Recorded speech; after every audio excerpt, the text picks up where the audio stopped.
Death is just one of those inevitable things that happen on a farm. Something we just have to learn how to deal with. And everybody deals with it in their own way.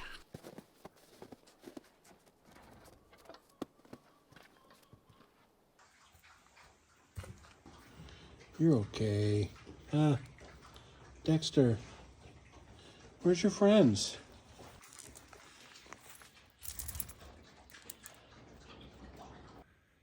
Billy! Bobby! Bobby! Bobby! Hi, pigs.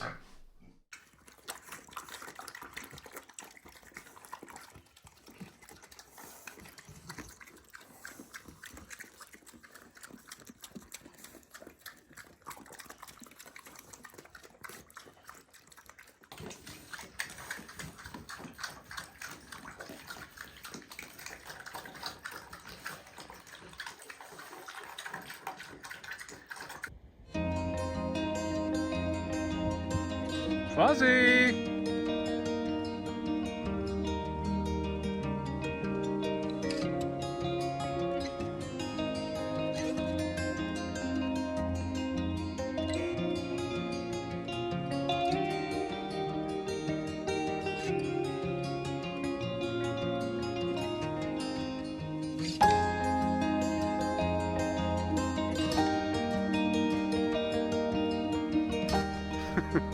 You don't care for the snow, Fozzie. But, oh, there he is. He's coming out. Look at him. Fozzie! Fuzzy, you want to go back in, bud? Hey, what are you doing? How come you always want to go back in?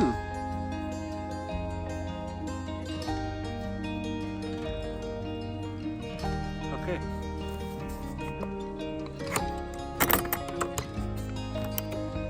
Hey, make sure the kittens aren't getting out. See? Tango's right there. Tango, you can't get out. Hey, Tango, you can't get out. Okay, let's go check in on the rabbits, see how they're doing. This isn't my first check-in. It's just that I decided to start doing a bit of filming because of what I came into the farm this morning. And I just wanted to have a little talk about, you know, what happens on the farm and how we deal with these kinds of things. So I came into the bunny barn today, just, you know, doing my rounds, doing the chores. And our main breeding buck, Kenny Rogers, had passed away. And I mean, there's no signs of trauma. He's just stiff as a board. It's almost like he's paralyzed or something. So I don't know. I haven't done really any research on it yet. What are possible causes? I mean, heart attack maybe? I mean, do rabbits get extraordinarily stressed out? We've had these rabbits now for just about a year, I guess. And so it's been fun to keep them. You know, we don't eat the rabbits. We just raise them for the farm stay guests' enjoyment, especially kids. They love the bunnies and the rabbits. And I mean, we get a lot of manure out of it too. Rabbit manure is very special because it's cold and it doesn't need to compost down, and you can pretty much use it in the garden right away, and it doesn't really stink a lot. So there's a lot of benefits. We built this bunny barn and rabbitat simply because we wanted an inside place where we could breed and contain the mom and the kits, but also a way to separate bucks from does. And that's exactly what that pen over there is. That's Kenny Rogers' pen. And he didn't have access to the does. But we did breed one litter last summer, and it worked out okay. The mom did a really good job. We contained her. She did well. We took Kenny away from her right away so that he wouldn't hurt the kits. And all was well. Those rabbits were getting bigger and stronger, becoming adults. But as they aged, my fault really that I wasn't educated enough to determine the sexes. And it turns out that we had a few of the kits that were boys. And what I did is I put them in with Kenny Rogers here to separate them from the girls so that they don't breed. I don't want them to be breeding in the cold weather like this. The kits will never survive. Ready? Get him, Molly.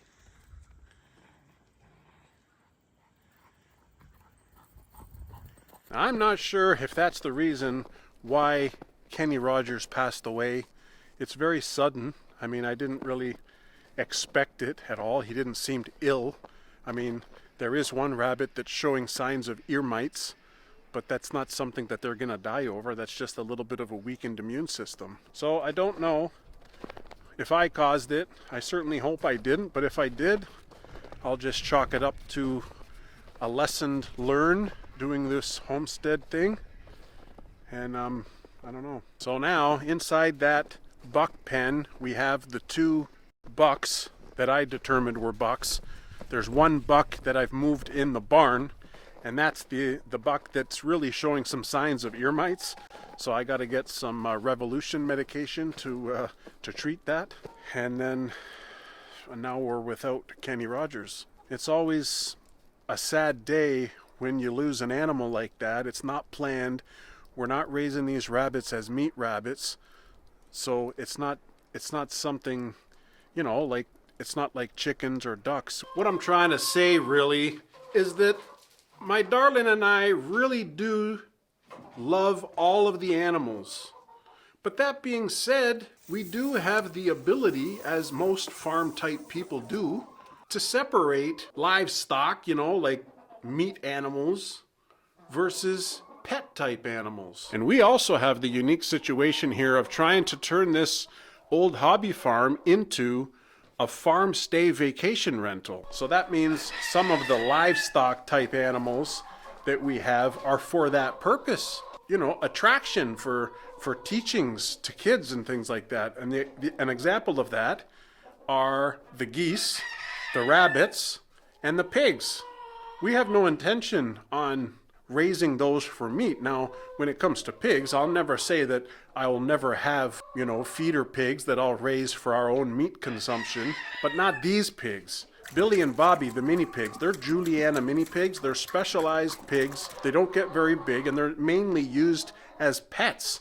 A lot of people keep pet pigs, but when we're hatching and raising a bunch of meat chickens and meat ducks, I don't know, it's like you don't have the same kind of relationship or connection that you do with animals that last a lot longer, really. Just like the dogs and the cats, Molly, those okay? are around the world kept as pets. They live a pretty decent time, right? Now, when it comes to our chickens in general, most of them are a laying flock. We do raise meat chickens in the summer months, but you know, we generally have all of these hens to lay us eggs. And we do keep 3 breeding roosters, right? We got Big Red, Michael Jackson, and Elvis Presley. And we name those guys. Unlike some of the hens, you know, the hens are going to come and go. And that's just the reality of running a small farm like this. I personally don't like naming any of our animals that are only short-term temporary type animals. And the chickens are one of those. Unless I'm deciding to keep a chicken for the remainder of her life, then I might give her a name. But the roosters have names because they're sticking around. The pigs have names, the cats, dogs, obviously. And the rabbit does, I didn't give them any names simply because... You okay, rabbit? I can't tell them apart. There's one rabbit that has like a bite out of her ear. And I know that one because that's the one that I bred. So I know that that's the mama of the kits that we did.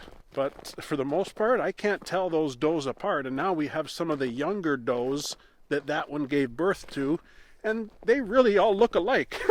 So unless I can do some kind of different colored collars maybe around their necks or something, I can't tell the difference. Same with the ducks. And we've been on this property now for 2.5 years, and we've had our share, I guess, of tragedies. You know, we lost 3 barn cats in total, and mind you, they were free ranging. We didn't really protect them. We do protect our cats now, but we didn't then.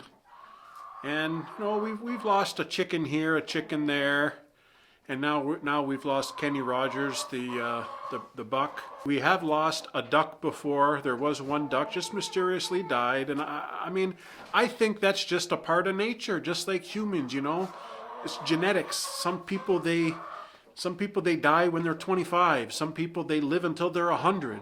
You know, there's no rhyme or reason to it really. It's just nature. I don't want to say it's difficult to cope because, you know, we all cope and grieve in different ways. And I'm the kind of person that wants to give the animal the best possible life. And I guess even if I'm harvesting some birds for meat, like chicken or duck, I still want to give them the best possible life. And maybe not everybody agrees with raising animals for meat. Some people don't want us to eat meat at all, right? But that's our choice. I don't tell everybody else what to do. I just believe that this is how we want to live our life, and I do want to respect the animals, and I do want them to enjoy a good life up until that day. And I don't even really want to think about the world, when it comes to death. Because can you imagine what it takes for farms around the world to produce enough meat for everybody around the world? Think about how many people live in cities that don't even think about what it takes to raise that cow, so that we can have our burgers every once in a while.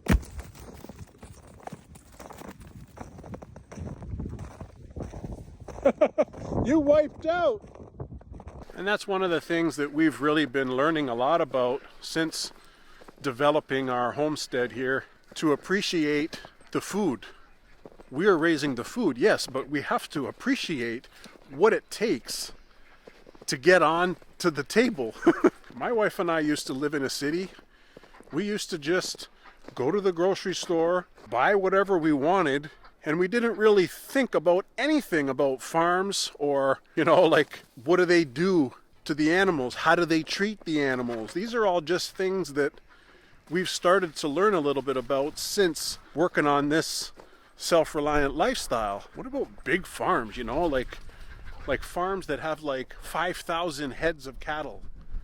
Think about when it's slaughtering time. They're just killing hundreds, if not thousands in a day, probably without even thinking much about it. That's the problem I see with these huge agricultural corporations that just produce, and that's why it's got us thinking a lot about this small farm perspective on these types of things. Hopefully I'm not ruining everybody's mood today with all this death talk.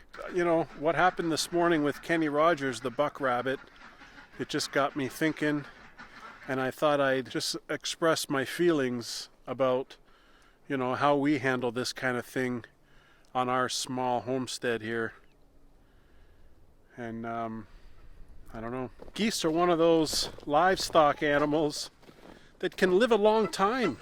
These Emden geese can live over 20 years.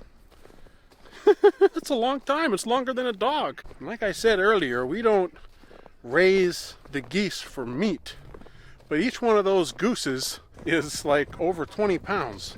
So that's like the size of a turkey. It'd be a lot of meat if that's what you were into. I hear you there, geese. I hear ya. I'm not saying I'm never gonna harvest a goose, but for right now, we just keep the geese for protection for the ducks in the orchard. This is the thing about living on a small farm. Death is inevitable, and I don't think you could ever be prepared for it. I mean, unless you're expecting it. I'm certainly not prepared for it. If anybody wants to drop any comments in there of some stories that they deal with on their homesteads or farms, let me know. It's always good to talk about this stuff, I think, and see what other people are doing these days. Anyways, do appreciate you watching. Thanks so much for listening. If you want to do us a favor and check out a really good video I did a while back, it's basically a recap of all what we've done so far on our first 2 years on this homestead of ours. And I hope you enjoy. Thanks. That's a handball. Hey, that's a handball. What are you doing? How about you, Molly? You got yours is deflated. Molly, you're cheating. That's cheating, girls.